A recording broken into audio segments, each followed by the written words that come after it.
and welcome to another bite-sized bit. I'm out in the Devon countryside enjoying a walk with my dog Lucy, and I just want to use this as a little example of how you need to prepare for your pitch presentation. Here I am, I'm wearing the right gear, I'm looking pretty awful, I'm not looking like my nice suave photo I'm sure that you've seen online. I've got my parka jacket, so I'm well prepared. I've got my headphones in case I want to listen to some music. I've got my dog, which you can see here, Lucy. And we've got some wonderful countryside, which is great. So I've also got my trousers with the holes in and my wellies for the squelchy mud. I'm all ready. You're going to see that we're going to face a problem. And that is that as I walk along, imagine I'm pitching. The bit that people are going to remember most of your pitch presentation is the beginning and the end. And in a minute, we're going to walk over there and see how a field and walking the dog can help us visualize what we need to do. So we're heading up there, okay? Off we go. We're heading up the hill. Lucy's wondering what on earth I'm doing. Bit of attacking. She loves it in the mud. We've walked down that bit there. This is our pitch. This is the bit where now, you know, the RFP's been released. We know we've got to get ready. And now we're doing all the hard work. You can hear I'm out of breath. I'm not very fit. I'm going up the hill here. You can see it's a bit of an incline. So presentation's up that way. If I can get past this bit, all the hard work, all I've got to do is do the pitch and we're home and clear, right? I know it looks like the boss is going to throw us a curveball at the last minute, just when we thought, right, just when we thought we're all ready for the RFP, our boss comes along and throws us another bit of work or a new requirement. And we've got to try and meet that, or maybe the client has given us something else. We're coming up to the pitch. The trouble is now we're focused on this new requirement and not on the pitch. And here we are, we've got to the end of the RFP process. We've been down selected, we've been asked to come in and pitch, and we'll have a look at what that represents on our field, on our dog walk here in a moment.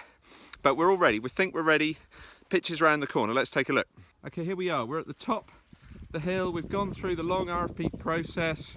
Feels long anyway, it's probably only 2 weeks. But our team's all tired out. We're just about to turn the corner into the pitch.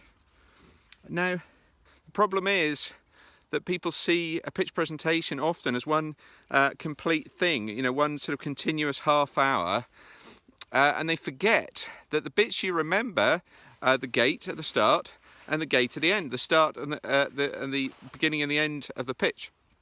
And so the problem is they pay very little attention to that start and finish. They focus on the content, which is really important. These are smart people. I'm not trying to imply that the start and the end is the only important bits.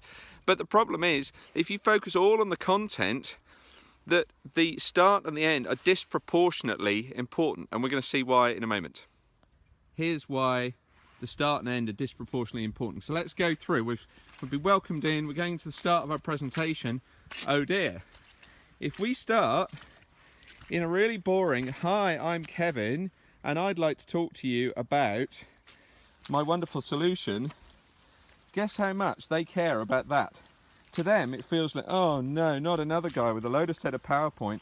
I've got to walk through all this boring PowerPoint that he's got. This is what it feels like to them. That's the start of your presentation right there. So we don't want your presentation to feel like that mud. That starting bit has got to be amazing, because if someone else started really strongly and you started like that, guess what? You've lost. No matter what else you say, you have lost. And you all that time walking up the hill, preparing before you even got to the hill, total waste of time if you start and they feel like they just walked through mud for the first 5 minutes of your presentation. You might as well not have bothered showing up.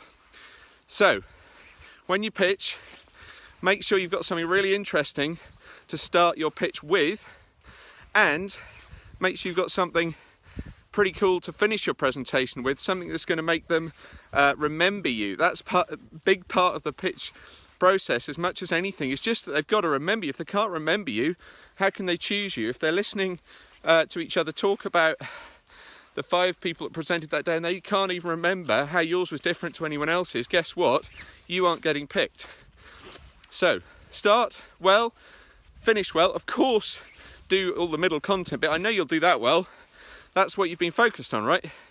But if you don't start and finish well, don't bother showing up.